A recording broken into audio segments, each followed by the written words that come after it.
चलो स्टार्ट करते हैं final account sum number 7 government text book का। अब तक हमने 3 सम कंप्लीट किया है फाइनल अकाउंट में, जिसमें मैंने basics, adjustment, outstanding, prepaid, depreciation, closing stock और हिडन एडजस्टमेंट रिलेटेड चीजें हमने सॉल्व किया है। बराबर है। आज थोड़ा सा कॉम्प्लिकेटेड सम लिया है, क्योंकि अभी कैसा है कि अपने को टोटल 5 सम का टारगेट था, जिसके अंदर पूरा फाइनल अकाउंट कवर करना था। तो आज के सम में थोड़ा सा नए पॉइंट्स आने वाले हैं एडजस्टमेंट की, तो जरा ध्यान से देखना कि सम कैसे सॉल्व करना है। जितने भी सम्स हम करने वाले उसमें मैंने ट्राई किया है कि आपके जितने एडजस्टमेंट होते हैं फाइनल अकाउंट में मैक्सिमम कवर कर लूं। अगर आप इतना सम भी प्रैक्टिस करके जाते हो और एग्जाम में कुछ ऐसा एडजस्टमेंट आ रहा है जो तुमने कभी किया नहीं है, तो डरना नहीं है। क्यों? क्योंकि बेसिक एडजस्टमेंट तो आएगा क्लोजिंग स्टॉक का, बेसिक एडजस्टमेंट तो आएगा डेप्रिसिएशन का। अगर अच्छा नसीब है तो आपको आउटस्टैंडिंग और प्रीपेड आ जाएगा। तो अगर ये 3 एडजस्टमेंट भी आ गए तो 3 मार्क तो मिले, प्लस 4 मार्क पोस्टिंग के मिल रहे, मतलब 12 में से 7 मार्क तो फिक्स हो गए आपके। तो जहां पे आप वो सम छोड़ने वाले थे उसमें 7 मार्क तो आपको सिक्योर हो जाएगा। क्लियर है? मेरा फंडा वेरी सिंपल, जितना मार्क्स निकाल सकते हो उतना मार्क्स निकालो, क्योंकि इसमें जितने भी बैठे कोई आउट ऑफ वाले के लिए नहीं बैठा है सर मुझे तो 99 ही चाहिए, मुझे तो 100 ही चाहिए। नहीं, हम लोग सिर्फ इसलिए यहाँ पे बैठे ताकि हम लोग सर पास हो सके बीके में, हम लोगों को कुछ नहीं आता है। तो मैं तुमको सिर्फ गाइडेंस दे रहा हूँ कि मार्क्स कैसे निकालना है, हर टॉपिक में कैसे मार्क्स निकालना है। अगर ये 5-6 सम करने के बाद आप और प्रैक्टिस करते हो और फिर तुमको कुछ डाउट डिफिकल्टी आता है, मैं यहीं पे हूँ, कहीं जाने वाला नहीं हूँ सर, मेरे को समझ में नहीं आ रहा, आओ जाओ क्या पढ़ने के लिए, वेरी गुड, वेलकम है, आके पढ़ सकते हो। समझ में आया क्या?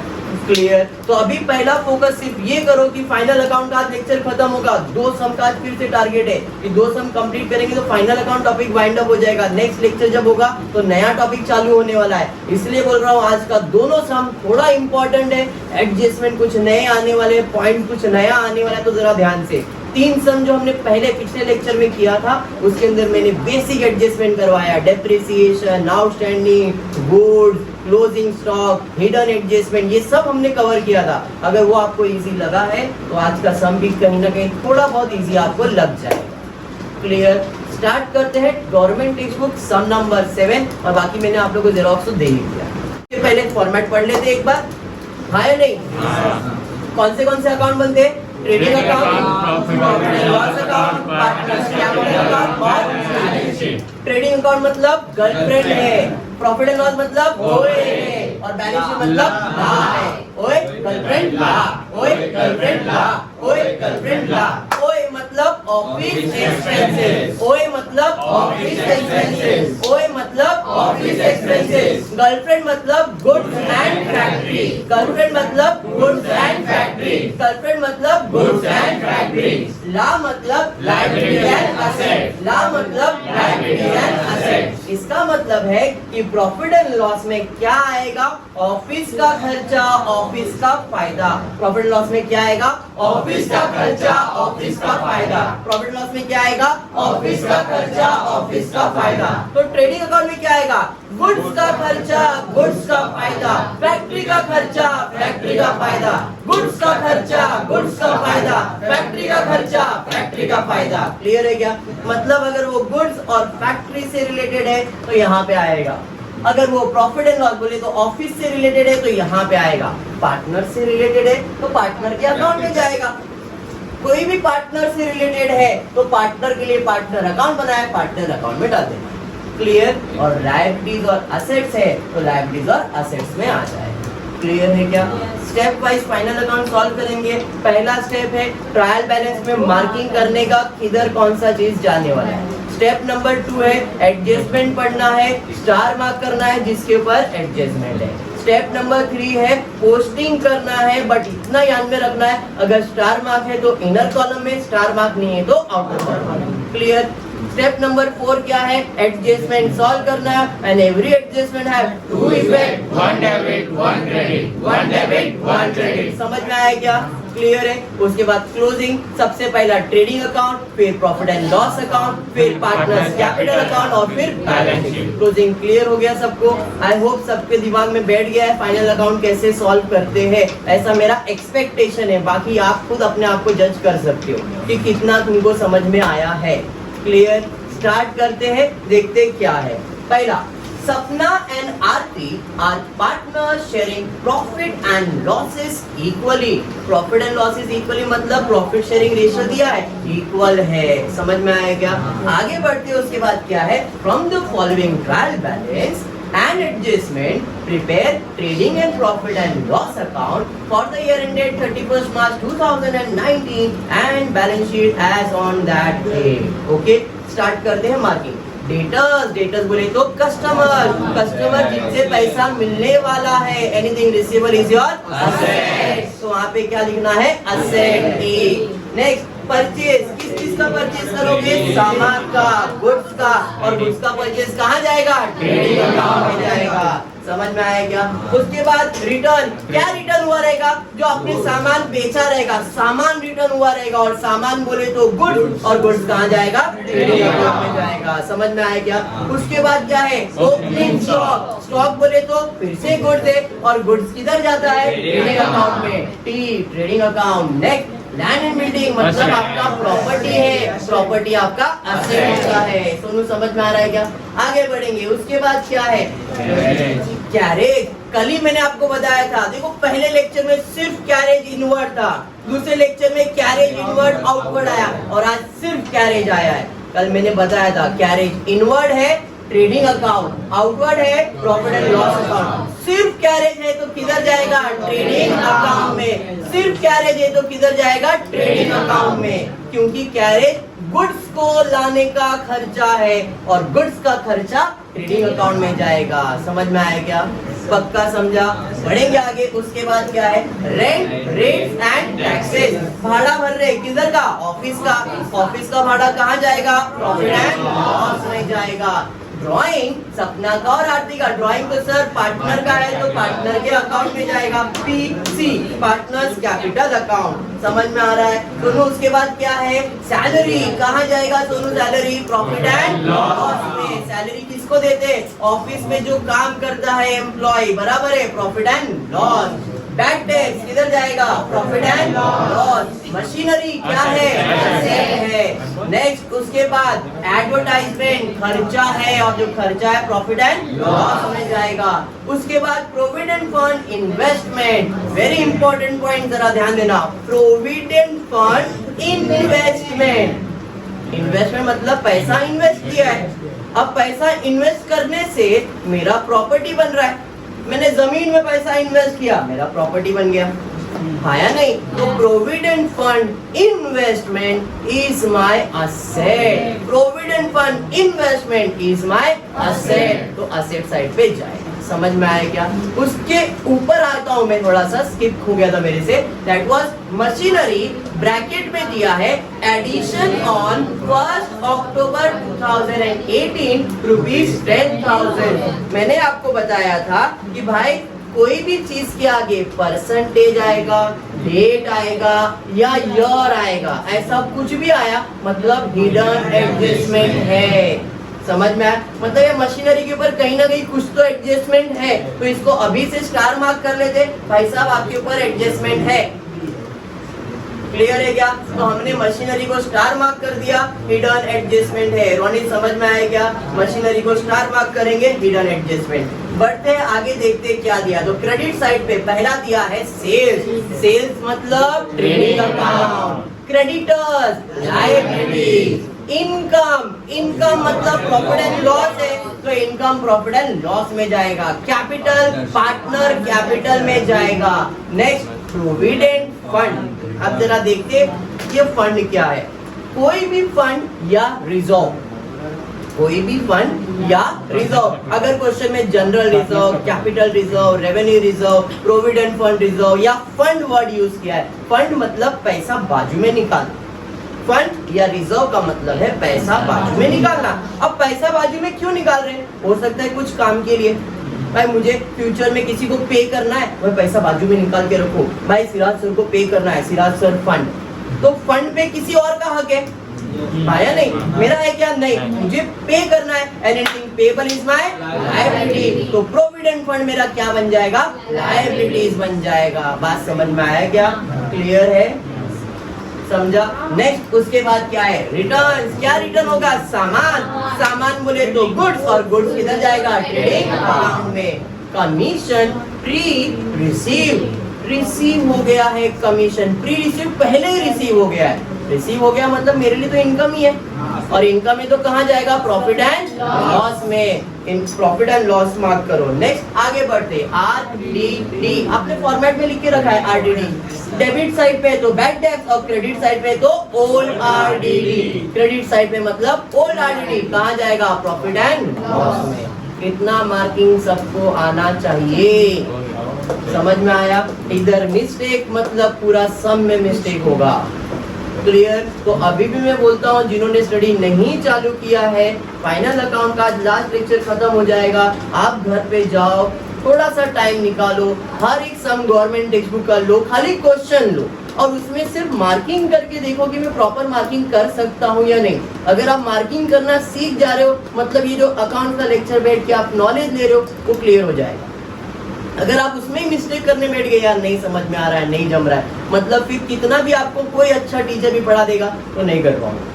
इसलिए क्लियर बोलता हूँ कि मैं यहाँ पे पढ़ा रहा हूँ, आप खुद घर पे जाके प्रैक्टिस करो। एक अंदर से इनिशिएटिव ले लो, नहीं यार मुझे भी पढ़ने का है, आधा एक घंटा भी घर पे दे दोगे तो तुम्हारे लिए अच्छा है। Okay clear. अब बढ़ते स्टेप नंबर 2 की तरफ। क्या है आपका स्टेप नंबर 2? स्टेप नंबर 2 है एडजस्टमेंट पढ़ना है और स्टार मार्क करना है। पहला एडजस्टमेंट क्या है, देखो। पहला एडजस्टमेंट है closing stock is valued at ₹23,000। Closing stock के लिए किसी को मार्क करेंगे क्या? नहीं। क्यों ऐसा? सर आपने एक नोट दिया था कि गुड से रिलेटेड या पार्टनर से रिलेटेड कभी कुछ आएगा तो किसी को मार्क नहीं करने का, गुड से रिलेटेड और पार्टनर से रिलेटेड आएगा तो किसी को मार्क नहीं करना है। समझ में आया क्या? बढ़ेंगे आगे। उसके बाद क्या है, depreciate land and building at the rate 5% and machine at the rate 10%। Adjustment किसके ऊपर है? Land and building and machine. Machine already हमने मार्क किया है, तो अब खाली लैंड एंड बिल्डिंग को मार्क करना है। तो चलो देखो लैंड एंड बिल्डिंग किधर दिया है, तो लैंड एंड बिल्डिंग ऊपर ओपनिंग स्टॉक के नीचे दिया हुआ है, बराबर है। तो लैंड एंड बिल्डिंग को स्टार मार्क करेंगे भाई साहब के ऊपर एडजस्टमेंट। क्लियर हुआ। बढ़ते हैं नेक्स्ट एडजस्टमेंट की तरफ, देखते हैं क्या दिया है। नेक्स्ट एडजस्टमेंट है create provision for bad debts, bad and doubtful debts at the rate 5% on sundry debtors and write off ₹1,000 for bad debt। अब bad debts के लिए किसको मार्क करते हैं? डेटर्स को। तो देखो सबसे पहला आइटम है डेटर्स, मार्क कर दो भाई साहब, आपके ऊपर एडजस्टमेंट है, सन्ड्री डेटर्स को मार्क करना है। समझ में आया क्या? बढ़ेंगे आगे, उसके बाद देखते हैं क्या दिया है। Next, goods worth ₹3,000 were sold, but no entry was found in books of account। Goods से रिलेटेड है, किसको मार्क करेंगे? किसी को मार्क नहीं करेंगे। Very good. Outstanding carriage ₹500, adjustment carriage के ऊपर है, कैरेज को मार्क करेंगे भाई साहब, आपके ऊपर एडजस्टमेंट है। लैंड एंड बिल्डिंग के नीचे दिख रहा है कैरेज, मार्क कर दो भाई साहब के ऊपर एडजस्टमेंट है। क्लियर है। बढ़ेंगे आगे, उसके बाद देखते हैं क्या एडजस्टमेंट दिया है। Goods worth ₹8,000 were purchased on 31st March 2019 and included in closing stock but not recorded in books of account। किसी को मार्क करेंगे क्या? नहीं। हाँ सर आपने तो बोला था गुड्स से रिलेटेड किसी को मार्क नहीं करेंगे। नहीं करेंगे, लेकिन कल एक एडजस्टमेंट आया था, अगर आपको याद होगा, अनरिकॉर्डेड परचेज, याद है? अनरिकॉर्डेड परचेज के बारे में, परचेज किया है मैंने तो सामने वाले को पैसा देना है उधार में, तो जिसको उधार देना मतलब वो मेरा कौन है? क्रेडिटर्स। तो याद आया क्रेडिटर्स को गलती से रब करके इनर कॉलम में लिखा था आपने कल, बराबर। तो सिमिलरली यहाँ भी मार्क किसी को करना नहीं है, बट दिमाग में इतना होना चाहिए अनरिकॉर्डेड परचेज मतलब क्रेडिटर से रिलेटेड है। क्लियर। तो आप क्रेडिटर्स को मार्क करोगे तो चलेगा, नहीं तो पोस्टिंग करते समय याद रखना इसको अंदर लिखना है। समझा ये? ठीक है। तो यह आपका सेकेंड स्टेप हो गया, दैट इज स्टार मार्क करना है एडजस्टमेंट। क्लियर। स्टेप नंबर 3 क्या है? पोस्टिंग करना है। और पोस्टिंग करते समय क्या याद रखना है? अगर स्टार मार्क है तो इनर कॉलम में, स्टार मार्क नहीं है तो आउटर कॉलम में। अब पोस्टिंग के लिए आपने ऑलरेडी लिखा है TA profit and loss, PC ये लिखा हुआ है, तो टी है तो ट्रेडिंग में लिखोगे, प्रॉफिट एंड लॉस है प्रॉफिट एंड लॉस में लिखोगे, पार्टनर्स का है पार्टनर में लिखोगे, असेट लायबिलिटी में लिखोगे। मार्किंग तो हमने इसीलिए किया है। क्लियर? स्टार्ट करेंगे। पहला क्या है बताओ सर? पहला है सन्ड्री डेटर, स्टार मार्क किया हुआ है इसको, नहीं भी कर दे तो भी आप इसको इनर कॉलम में लिखने वाले हो, बराबर है। चलो बताओ कितना है? 40,000 इनर कॉलम। नेक्स्ट उसके बाद कहाँ जाएगा? Trading account. आपने लिखा है एडजस्टमेंट है क्या? नहीं, बट फिर भी हम उसको इनर कॉलम में लिखेंगे, रिटर्न वगैरह आएगा तो माइनस करना होता है। क्लियर? कितना है परचेज? 65,000। नेक्स्ट उसके बाद कौन सा रिटर्न है? ये डेबिट साइड का रिटर्न है। कल ही मैंने बताया था परचेज करते हो डेबिट तो रिटर्न किधर मिलेगा? क्रेडिट। सेल्स करते हो क्रेडिट तो रिटर्न किधर मिलेगा? डेबिट में। अभी डेबिट पे रिटर्न दिया है, मतलब कौन सा रिटर्न है? सेल रिटर्न है। कल मैंने लिख के बताया था आपको। तो ये जो डेबिट का रिटर्न है मतलब सेल रिटर्न है। कितना है? 800 रुपए। रिटर्न ब्रैकेट में डालेंगे बिकॉज माइनस करना है।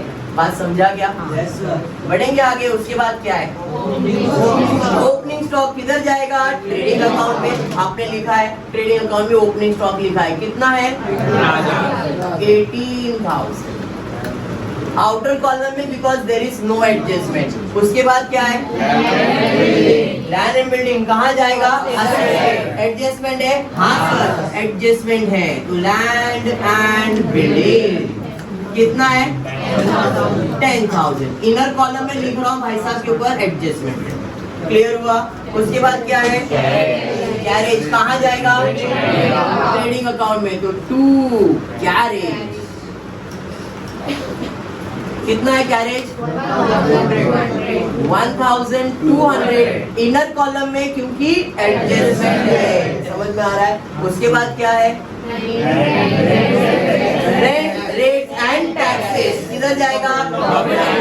एडजस्टमेंट है क्या? डायरेक्टली आउटर कॉलम में 2 रेंट रेट टैक्सेस। कितना है? 1,000। आउटर कॉलम में डायरेक्टली नो एडजस्टमेंट। समझ में आ रहा है सोनाली? उसके बाद क्या है? कहाँ जाएगा? पार्टनर अकाउंट में लिख के रखा है, कितना है? 3,000 2,000। क्लियर? नेक्स्ट उसके बाद क्या है? सैलरी किधर जाएगा? Profit and loss. एडजस्टमेंट है क्या? नहीं सर कोई एडजस्टमेंट नहीं है, तो 2 सैलरी 3,200। समझ में आ रहा है? नेक्स्ट उसके बाद क्या है? Bad debts. आपके फॉर्मेट में ये ट्रायल बैलेंस पे डेबिट साइड, ट्रायल बैलेंस पे क्रेडिट साइड। डेबिट पे दिया तो ये बैड डेट्स कितना? 1,000 रुपए। क्लियर है? बढ़ेंगे आगे। उसके बाद क्या है? मशीनरी, और उसके ऊपर एडजस्टमेंट भी है, तो इधर जगह छोड़ देता हूँ, फिर मशीनरी लिखता हूँ। कितना है मशीनरी? 25,000 इनर कॉलम में एडजस्टमेंट है। क्लियर? बढ़ते आगे। उसके बाद क्या है? एडवर्टाइजमेंट किधर जाएगा? Profit and loss. एडजस्टमेंट है क्या? नहीं सर 2 एडवर्टाइजमेंट 4,000। नेक्स्ट उसके बाद क्या है? प्रोविडेंट फंड इन्वेस्टमेंट किधर जाएगा?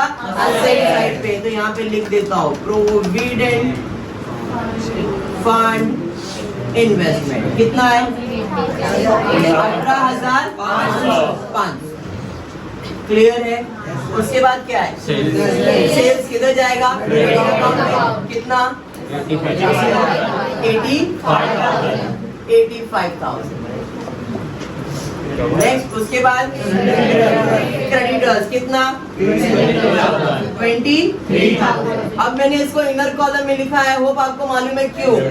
एक परचेज वाला एडजस्टमेंट है इसलिए। उसके बाद क्या है? Sundry income. कहाँ जाएगा? प्रॉफिट एंड लॉस में। क्रेडिट साइड पे जाएगा क्योंकि क्रेडिट है तो क्रेडिट पे ही जाएगा। बाय सन्ड्री इनकम 2,000 रुपए। नेक्स्ट उसके बाद क्या है? कैपिटल किधर जाएगा? कैपिटल अकाउंट में। कितना? 35,000। नेक्स्ट उसके बाद क्या है? प्रोविडेंट फंड किधर जाएगा? साइड पे। Provident fund 10,000 10,000। और कुछ रिटर्न? कौन सा रिटर्न है ये? Purchase return. सर कैसे मालूम पड़ा? क्रेडिट पे है तो परचेज रिटर्न कितना? 1,500। नेक्स्ट उसके बाद कमीशन प्री रिसीव किधर जाएगा?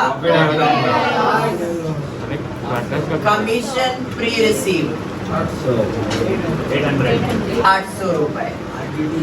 नेक्स्ट आरटीडी कौन सा आरटीडी है? कितना है? 400 रुपए। माइनस है तो ब्रैकेट डाल। क्लियर यहाँ तक?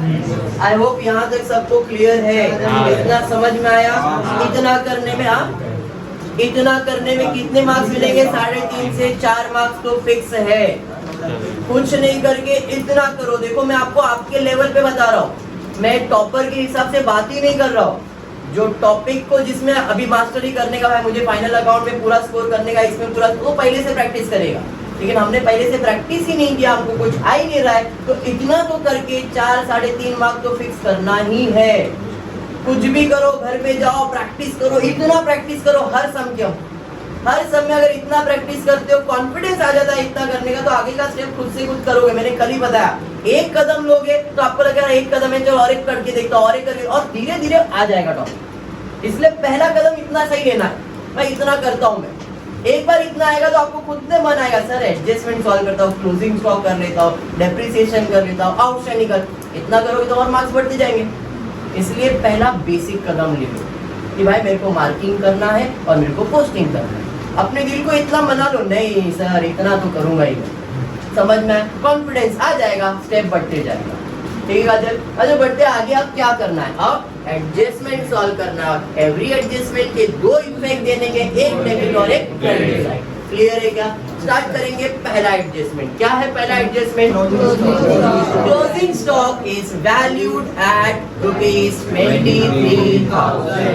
क्लोजिंग स्टॉक का 2 इफेक्ट किधर जाएगा? ट्रेडिंग अकाउंट पे क्रेडिट साइड, बैलेंस शीट पे असेट साइड। ट्रेडिंग अकाउंट पे क्रेडिट साइड, बैलेंस शीट पे असेट साइड। ट्रेडिंग अकाउंट पे क्रेडिट साइड, बैलेंस शीट पे असेट साइड। क्लियर है क्या? फिल इन द ब्लैंक वाला एडजस्टमेंट है, हर बार आ रहा है। जितना सम तुमने किया है, क्लोजिंग स्टॉक आ ही रहा है और हमने पहले से फॉर्मेट में लिख के रखा है, इसलिए क्लोजिंग स्टॉक का भी एडजस्टमेंट तो करके रखना है, छोड़ना नहीं है। ट्रेडिंग अकाउंट पे क्रेडिट साइड पे लिखना है, बैलेंस शीट पे असेट साइड पे लिखना है। अगर 2 अमाउंट आए तो क्या करने का? Whichever is lower. 2 अमाउंट आए तो क्या करने का? Whichever is lower. 2 अमाउंट आए तो क्या करने का? Whichever is lower. जो लोअर है वो लिख देने का, कल के सम में था वो। क्लियर? तो अभी क्लोजिंग स्टॉक कितना दिया है? 23,000। तो ट्रेडिंग अकाउंट पे क्रेडिट साइड 23,000, इधर क्रेडिट, दूसरा इफेक्ट देने का है डेबिट, बैलेंस शीट पे असेट साइड पे 23,000। क्लियर है? पक्का समझा? Any doubt in this? बढ़ेंगे सेकेंड एडजस्टमेंट की तरफ, देखते क्या था। तो सेकेंड एडजस्टमेंट दिया है, depreciate land and building at the rate 5% and machine at the rate 10%। Adjustment land and building और प्लांट एंड मशीनरी पे। तो पहले लैंड एंड बिल्डिंग सॉल्व करते हैं, बाद में प्लांट एंड मशीनरी पे जाएंगे। डेप्रिसिएशन का मतलब होता है असेट का वैल्यू कम करना। डेप्रिसिएशन का मतलब होता है असेट का वैल्यू कम करना, बोले तो माइनस करना। समझ में आया? तो अपने क्या करना पड़ेगा? भाई माइनस तो less depreciation at the rate कितना परसेंट? 5%। तो 10,000 का 5% कितना आएगा बोलो जरा? 500 रुपए। तो ऐसा कैसे? देखो 10% मतलब 1 0 कम, तो 1 0 कम कितना आएगा? 1000। 1000 10% आया है, अपने को कितना परसेंट चाहिए? 5%। तो 1000 का आधा कितना? 500। बराबर है कि नहीं? जैसे ही 500 लिखा, आवाज आया, सर जी ये तो एडजस्टमेंट है। एवरी एडजस्टमेंट है 2 effects, 1 debit 1 credit, 1 debit 1 credit. Debit side पे माइनस किया क्रेडिट इफेक्ट, डेबिट साइड पे माइनस किया क्रेडिट इफेक्ट। दूसरा इफेक्ट देने का है डेबिट, बराबर है? डेबिट पे माइनस किया तो ये क्रेडिट हो गया 500 रुपया। अब 500 रुपया डेबिट करना है, असेट का वैल्यू कम हो रहा है, फायदा है कि नुकसान? फायदा है। नुकसान है, और जो भी नुकसान है कहाँ जाएगा? Profit and loss debit side पे जाएगा, बराबर है कि नहीं? तो उधर क्रेडिट और यहाँ पे आएगा तो debit. To depreciation on land and building, कितना? 500 रुपीज। समझा? क्लियर है? बढ़ेंगे सेकेंड, प्लांट एंड मशीनरी के ऊपर। थोड़ा वर्किंग यहाँ पे बना रहा हूँ, देख लेना। प्लांट एंड मशीनरी का वैल्यू कितना है? 25,000। बट इसके ऊपर कुछ दिया है लिख के, एडजस्टमेंट में दिया है एडिशन ऑन 1 अक्टूबर 2018 रुपीज 10,000, बराबर है? अब जरा ध्यान देना, ओपनिंग एड एडिशन तो हमको मिलता है क्लोजिंग। ओपनिंग में एडिशन ऐड करेंगे तो क्या मिलता है? क्लोजिंग। मुझे क्लोजिंग मालूम है कितना है? कितना है क्लोजिंग? 25,000।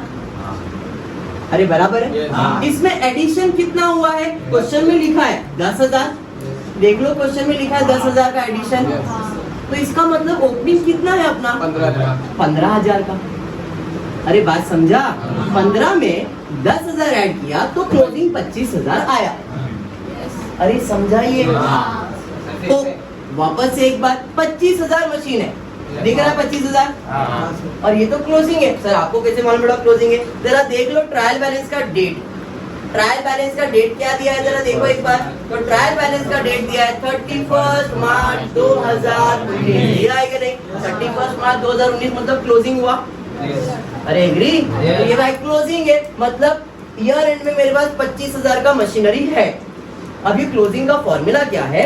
ओपनिंग एड एडिशन तो क्लोजिंग मिलेगा, ओपनिंग एड एडिशन तो क्लोजिंग मिलेगा, बराबर है? तो क्लोजिंग मालूम है 25,000, एडिशन दिया है 10,000, तो ओपनिंग वैल्यू कितना आएगा? समझाइए। ओपनिंग मतलब साल कभी चालू होगा?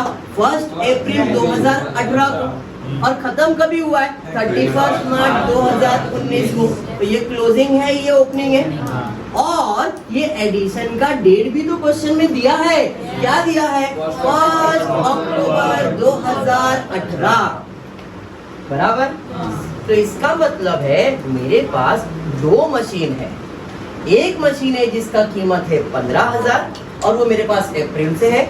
एक मशीन है जिसका कीमत है 10,000, वो मेरे पास अक्टूबर से है। और ये दोनों मशीन ईयर एंड में मेरे पास है। ईयर एंड में 25,000 मतलब ये दोनों मेरे पास है ना। तो यहाँ पे ऐसे दो अलग अलग नहीं दिखा सकते, इसलिए उन्होंने कंबाइन दिखा दिया। समझा यहाँ तक? पक्का? ये प्रेजेंटेशन समझ में आ गया है? तो इसका मतलब 25,000 में दो मशीन है, एक 15,000 का और एक 10,000 का। क्लियर? ध्यान से देखना, ऐसे ट्विस्टिंग एडजस्टमेंट एग्जाम में आ सकता है, इसलिए मैंने ये एडजस्टमेंट भी लिया है। डेप्रिसिएशन हम लोग क्या करते हैं सर? डेप्रिसिएशन असेट का वैल्यू कम करना, माइनस कर देंगे, सीधा सीधा माइनस करोगे 25,000, प्रॉब्लम हो जाएगा। इसलिए वो एडजस्टमेंट को ऐसे सॉल्व किया है। 25,000 पे डायरेक्टली डेप्रिसिएशन नहीं निकालना है। 25,000 के ऊपर कैसे डेप्रिसिएशन निकालना है जरा ध्यान देना। तो ओपनिंग एड एडिशन तो क्लोजिंग, क्लोजिंग वैल्यू कितना है? 25,000। एडिशन कितने का है? 10,000। कैसे मालूम पड़ा? क्वेश्चन में लिखा है by addition on 1 October 2018 rupees 10,000। तो 25 में एडिशन हुआ था 10 का, तो ओपनिंग वैल्यू कितना था? तो इसका ओपनिंग वैल्यू था 10,000, सॉरी 15,000। समझ में आ रहा है क्या? ओके। अब ये जो था ओपनिंग में था, मतलब 1 अप्रैल को था। ये जो था ये क्लोजिंग में है, और ये एडिशन कब हुआ है? क्वेश्चन में दिया है। 15,000 1 अप्रैल, 10,000 1 अक्टूबर और 25,000 31 मार्च। इसके बारे में नहीं सोचेंगे, 15 और 10 मिलाएंगे तो 25 आएगा ना। ठीक है, अब डेप्रिसिएशन कैलकुलेट करें। कितना परसेंट डेप्रिसिएशन बोला है? देखो जरा, 10% डेप्रिसिएशन बोला है, 10% डेप्रिसिएशन बोला है नहीं? तो 15,000 का जो मशीन है वो कभी से यूज कर रहे हैं अपन? अप्रैल से यूज कर रहे हैं। बेचा है क्या अपन ने? नहीं सर, बेचा तो नहीं है, अपने पास ही है। मतलब अप्रैल, मई, जून, जुलाई, अगस्त, सितंबर, अक्टूबर, नवंबर, दिसंबर, जैन, फेब, मार्च, पूरा 12 महीना यूज किया आपने। जब मैंने पूरा 12 महीना यूज किया है तो इस पे जो डेप्रिसिएशन आएगा 10%, वो कितने महीने के लिए आएगा? 12 महीने के लिए, बराबर है? ये जो 10,000 का मशीन मैंने खरीदा है वो अक्टूबर में खरीदा है, बेचा है क्या? नहीं सर, बेचा नहीं है, तभी तो अपने पास है। तो अक्टूबर से अक्टूबर, नवंबर, दिसंबर, जनवरी, फरवरी, मार्च, अप्रैल कहाँ जा रहे हैं? 6 महीना बराबर है। मतलब ये जो मशीन है 10% कितने महीने के लिए कैलकुलेट होगा? तो 15,000 पे 10% पूरे साल का कितना आएगा? 1500 प्लस 10%, 10,000 पे पूरे साल का 1000, पूरे साल का 1000, तो आधे साल का कितना? मतलब टोटल डेप्रिसिएशन कितना हुआ? बात समझा गया? अरे बात समझा गया? आप लोग क्या कर रहे थे? सर 10%, 1 0 कम करो 2500, रॉन्ग, उधर ही बड़ा मिस्टेक हो जाएगा। समझ में आया? तो 25,000 का 10% 2500 नहीं भाई, ये 25,000 में 2 है तो दोनों को अलग अलग यूज किया है। इसको पूरा साल यूज किया है, इसको आधा साल यूज किया है, तो इसमें पूरा साल का डेप्रिसिएशन, इसमें आधे साल का डेप्रिसिएशन। फर्क समझ में आ गया क्या? फर्क समझा है सबको? पक्का? तो अब इस पे 1500 और 500 टोटल डेप्रिसिएशन कितना है? 2000। और डेप्रिसिएशन का मतलब असेट का वैल्यू कम करना है बोले तो माइनस करना है, तो less depreciation at the rate 10% कितना आएगा? 2000। जैसे ये लिखा गुप्ताइन बोली सर जी ये तो एडजस्टमेंट है, every adjustment has 2 effect, 1 debit 1 credit, 1 debit 1 credit. Asset बोले तो डेबिट साइड पे माइनस किया क्रेडिट इफेक्ट, डेबिट साइड पे माइनस किया क्रेडिट इफेक्ट। दूसरा इफेक्ट देने का है डेबिट, असेट का वैल्यू कम हो रहा है, फायदा है कि नुकसान? नुकसान है, और जो भी नुकसान है कहाँ जाएगा? Profit and loss. Debit side पे 2 डेप्रिसिएशन ऑन मशीन कितना? 2000 रुपए। समझ में आ रहा है? पक्का? बढ़ेंगे next adjustment. Adjustment number 3, create provision for bad debts, bad and doubtful debt 5% on sundry debtors and right of ₹1000 for bad debts. क्या करेंगे भाई साहब? रुक जाओ, आराम से सॉल्व करेंगे, बराबर है कि नहीं? बैड डेब्ट्स का एडजस्टमेंट लास्ट में सॉल्व करेंगे। Next, goods worth ₹3000 were sold but not no entry was found in books of account. हमने 3000 रुपए का गुड्स बेचा है। गुड्स बेचा है, गुड्स मतलब ट्रेडिंग अकाउंट, हाँ या नहीं? गुड्स बेचा है, कल मैंने आपको बताया था गुड्स आएगा तो डेबिट, जाएगा तो क्रेडिट, आएगा तो डेबिट, जाएगा तो क्रेडिट। याद है? फायर से गुड्स जल गया, आया तो डेबिट, गया तो क्रेडिट, कल किया। अब हमने 3000 रुपए का गुड्स बेचा। गुड्स बेचा मतलब सेल्स किया। अब जो सेल्स किया है वो मैंने रिकॉर्ड नहीं किया है, तो रिकॉर्ड करना पड़ेगा। कल जैसा परचेज हुआ था आज वैसा सेल हो रहा है। मैंने इसको सामान बेचा उधार में, जब मैंने इसको सामान बेचा उधार में तो ये मेरे लिए इम्पोर्टेंट है, इससे पैसा मिलने वाला है, और ये मेरे लिए कौन बन जाएगी? डेटर्स। जैसे परचेज करते हो तो क्रेडिटर्स में आता है, सेल्स करोगे तो किस में आएगा? डेटर्स में। कल मैंने इसको एक्सप्लेन भी किया था। अब सेम चीज हो रहा है, 3000 का गुड बेचा, रिकॉर्ड नहीं किया तो भैया रिकॉर्ड करना पड़ेगा। ऐड अनरिकॉर्डेड सेल्स कितने का? 6000 या 3000? 3000, ठीक है 3000। बट ये तो एडजस्टमेंट है, एवरी एडजस्टमेंट है 2 effect, 1 debit 1 credit, 1 debit 1 credit. Credit side पे ऐड किया क्रेडिट इफेक्ट, क्रेडिट साइड पे ऐड किया क्रेडिट इफेक्ट। दूसरा इफेक्ट देने का है डेबिट, किसमें ऐड करेंगे? डेटर्स में ऐड करेंगे। ऐड अनरिकॉर्डेड सेल्स कितना? 3000। अगर आपने बैड डेब्ट्स का एडजस्टमेंट सॉल्व कर दिया रहता तो मिस्टेक हो जाता, इसलिए हमेशा डेटर्स का एडजस्टमेंट लास्ट में सॉल्व करते हैं। ट्रिक समझ में आया क्यों ऐसा मैं बोल रहा हूँ? क्योंकि अब ये सेल्स बिल्स का एडजस्टमेंट आया, कुछ आया और आपने पहले ही बैड डेब्ट्स सॉल्व कर दिया तो रॉन्ग हो जाएगा, इसलिए बैड डेब्ट्स का एडजस्टमेंट लास्ट में सॉल्व होता है। अंडरस्टूड? पक्का? तो भाई ये तो एडजस्टमेंट क्लियर हो गया सबको? ऐड कर दिया 43,000 हो गया। अंडरस्टूड यहाँ तक? बढ़ेंगे नेक्स्ट एडजस्टमेंट पे। Outstanding carriage ₹500। पहले आउटस्टैंडिंग का मतलब आउटस्टैंडिंग मतलब ऐड, प्रीपेड मतलब outstanding add prepaid less, outstanding add prepaid less, outstanding add prepaid less. तो ऐड करना है है किसमें, कैरेज में। तो भैया कैरेज में ऐड करेंगे, ऐड आउटस्टैंडिंग कैरेज। कितना है आउटस्टैंडिंग कैरेज? जैसे ही ये 500 लिखा, गुप्ताइन बोली सर जी ये तो एडजस्टमेंट है, एवरी एडजस्टमेंट है 2 effect 1 debit 1 credit 1 debit 1 credit. Debit side पे ऐड किया, डेबिट साइड पे ऐड किया, दूसरा इफेक्ट क्रेडिट देने का है। आउटस्टैंडिंग का मतलब पैसा देने का बाकी है, आउटस्टैंडिंग का मतलब पैसा देने का बाकी है। बोले तो anything paper is my liability, देने का बाकी मतलब लायबिलिटी है। आउटस्टैंडिंग कैरेज कितना? अरे बात समझा क्या? एडजस्टमेंट इजी है। देखो जो जो एडजस्टमेंट सिमिलर लग रहा है वो तो कर डालने का, ज्यादा टाइम भी नहीं लगने वाला है। आउटस्टैंडिंग वाला एडजस्टमेंट, डेप्रिसिएशन एडजस्टमेंट नॉर्मल रहता है, करना ही है ये सब। बट कब? जब कॉन्फिडेंस है पोस्टिंग में तो तब, पहले नहीं कर देना है। ठीक है, बढ़ेंगे नेक्स्ट एडजस्टमेंट की तरफ। Goods rupees 8000 were purchase on 31st March 2019 and included in closing stock but not recorded in books of account. Goods खरीदा, रिकॉर्ड नहीं किया, कल जैसा ही है। गुड्स खरीदा तो रिकॉर्ड नहीं किया, तो रिकॉर्ड करना पड़ेगा किसमें? परचेज में। Add unrecorded purchase. कितने का? कितना? 8000। जैसे लिखा, गुप्ताइन जी बोली सर जी ये तो एडजस्टमेंट है, एवरी एडजस्टमेंट है 2 effect 1 debit 1 credit 1 debit 1 credit. Debit side पे ऐड किया, डेबिट साइड पे ऐड किया, दूसरा इफेक्ट देने का है। किससे लेन देन होता है इसका? क्रेडिटर से, आया नहीं? जिससे खरीदा मतलब सेलर है तुम्हारा, सप्लायर, तो ऐड अनरिकॉर्डेड परचेज। कितना है अनरिकॉर्डेड परचेज? 8000 रुपए। समझ में आया क्या? पक्का समझा? सारे एडजस्टमेंट हो गए? नहीं सर, एक बैड डेब्ट्स का रह गया है। बराबर है, बैड डेब्ट्स में खाली पूछना है भैया अमाउंट है या परसेंटेज?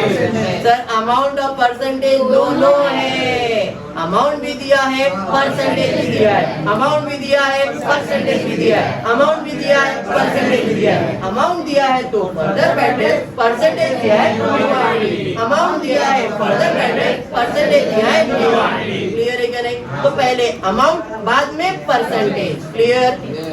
अमाउंट कितना है? 1000। तो पहले अमाउंट 1000, एक इफेक्ट इधर भाई 1000 इधर ब्रैकेट में, क्योंकि माइनस करना है। समझा? तो भाई इधर माइनस करेंगे तो आएगा 42000 बराबर। अभी परसेंटेज कितना परसेंट दिया है? तो 5%। तो 42,000 का 5% निकालो, कितना आएगा? तो 4200 का आधा करोगे 2100 आ जाएगा, तो 2100 आरडीडी आएगा। बराबर है? हाँ या नहीं? इधर और न्यू आरडीडी फिर से इधर 2100। बात समझा? पक्का समझा? देखो सारे एडजस्टमेंट हो गए। हिडन एडजस्टमेंट वो भी हो गया, मशीनरी में एक हिडन एडजस्टमेंट था वो भी कर लिया, सारे एडजस्टमेंट भी कंप्लीट। अब बचता है क्लोजिंग करना है। क्लोजिंग पहले ट्रेडिंग अकाउंट, फिर प्रॉफिट एंड लॉस, फिर पार्टनर कैपिटल और फिर बैलेंस शीट। आराम से सॉल्व करेंगे, ज्यादा टेंशन लेना नहीं है, एक एक करके सॉल्व करते हैं। पहले आउटर कॉलम में 65,000 में 1500 माइनस और 8000 ऐड करना है।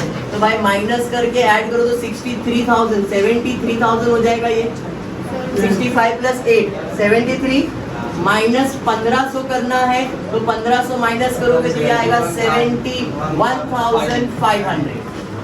अरे बराबर? समझा? सेम यहाँ पे भी है, 85 प्लस 3 करना है 88,000 माइनस 800 करना है, तो ये आ जाएगा आपको 87,200। अरे बराबर? समझ में आया ना? माइनस तो करने आता है ना सबको। चलो इधर आउटर कॉलम में आएगा ऐड करके 1700 रुपए। और कुछ है क्या? नहीं। कौन सा साइड ज्यादा लग रहा है? यही साइड ज्यादा है, तो इधर का टोटल ले लेते हैं। क्रेडिट साइड पे टोटल ज्यादा है,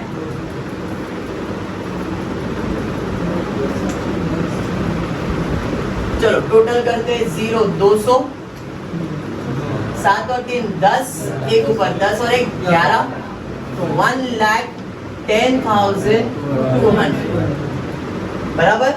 माइनस करना है 2 0 2 0 2 0 तो 2 0 आ जाए। तीसरा 0 0 5 7 12, 12 में कितना ऐड करेंगे तो 2, तो सर 0 ऐड करेंगे तो 12 ही आएगा। 12 का 2 इधर और 1 उधर, 8 और 1 9, 9 और 1 10, 10 और 1 11, 11 में कितना ऐड करेंगे तो 0, 11 में 9 ऐड करेंगे तो 20 आएगा। 20 का 0 इधर और 2 ऊपर, 2 और 1 3, 3 और 7 10, 10 में कितना ऐड करेंगे तो 1 आएगा। 10 में 1 ऐड करेंगे तो 11 आएगा। 11 का 1 और 1 ऊपर, 1 में 0 ऐड करेंगे तो इधर जो आंसर आया इसे कहेंगे टू ग्रॉस प्रॉफिट। बराबर है। यहाँ से कहाँ चले जाएगा प्रॉफिट एंड लॉस में, बराबर है। इधर डेबिट के बाजू क्रेडिट हो जाएगा, यहाँ पे बाय ग्रॉस प्रॉफिट कितना 19,000। क्लियर है। अब इधर सब आउटर कॉलम में 1000 प्लस 1000, 2000 प्लस 2000, 4100, 4100 में 400 माइनस करने का है तो 3700। अरे बराबर 1000 2000 3000 4000 हुआ, 4100 हुआ, 400 माइनस करने का 3700 आएगा। अरे बराबर। और कुछ आउटर कॉलम नहीं सर, सब बाहर है। अभी कौन सा साइड ज्यादा लग रहा है, यही ज्यादा है तो भाई यही साइड का टोटल ज्यादा है तो टोटल कर लेते हैं। 19 20 21 21,800, थोड़ा ऊपर ही लिख रहा हूँ, दिखता नहीं है पीछे वाले को। 21,800 यहाँ पे सेम 21,800। अब 21,800 में माइनस करना है 2 0 2 0 2 0 2 0 2 0 2 0 बराबर। 7 और 2 9, 9 और 5 14, 14 में कितना ऐड करेंगे तो 8 आएगा। 14 में 4 ऐड करेंगे तो 18 आएगा। 18 का 8 और 1 ऊपर, 3 और 1 4, 4 और 1 5, 5 और 3 8, 8 और 4 12, 12 और 2 16। अरे 14 में कितना ऐड करेंगे तो 1 आएगा। 14 में 7 ऐड करेंगे तो 21 आएगा। 14 में 7 ऐड करेंगे तो 21 आएगा। 21 का 1 और 2 कैरी अप, 2 में 0 तो 7400 आ गया। अब ये किसको देने का है, पार्टनर को। कौन से रेशियो में, इक्वल रेशियो में क्वेश्चन में बोला था। तो 2 नेट प्रॉफिट अंडरलाइन करके सपना और आरती 7400 को इक्वल डिवाइड करना है, मतलब 3700 दोनों पर बटेगा 3700 इक्वली डिवाइड किया, डिवाइड बाय 2 करो आंसर आएगा। अब ये डेबिट पे आया है तो दूसरा इफेक्ट क्रेडिट पे जाएगा by net loss, sorry net profit 3700। अब ये अकाउंट क्लोज करते, इधर ही ज्यादा है 38,700 से 38,700 बराबर है कि नहीं। माइनस करेंगे 36,700, माइनस करेंगे 35,700 बराबर है। इसे आप टू बैलेंस कैरी फॉरवर्ड, इधर डेबिट दूसरा इफेक्ट क्रेडिट, सपना और आरती 35,700 36,700 क्लियर है। टोटल कर लेंगे 0 0 14 1 12 1 7। समझ में आया क्या। चलो आप इस साइड का टोटल सब आउटर कॉलम में पहले डाल दो। 23 प्लस 8 करोगे तो 31,000। इधर 10,000 में 500 जाएगा 9,500, 25,000 में 2,000 जाएगा 23,000, 42,000 में 2,100 माइनस करना है तो 40,000 में 100 माइनस करोगे 39,900 आएगा बराबर। अब जरा इधर का टोटल और ये बाजू का टोटल करके देखते हैं कितना आ रहा है। चलो ठीक, 2 0 2 0 2 0 2 0 2 0 हो गया। 4 और 5 9, 2 और 1 3, 3 आ जाएगा। 7 और 1 8, 8 और 3 11, तो 1,13,900। ये बाजू का टोटल 2 0 2 0 2 0 2 0, तो 2 0 आ जाएगा। 5 और 5 10, 10 और 9 19, 19 का 9 और 1 9 और 1 10, 10 और 3 13, 13 और 5 सॉरी 13 और 8, 13 8 21 हो जाएगा। 21 और 9 30 हो जाएगा। 30 और 3 33 हो जाएगा। 3 कैरियर बराबर है। 3 2 5 6, 6 और 3 9, 9 2 11, तो 1,13,900 आपका टैली अमाउंट। समझ में आया क्या? वाइंड अप करते।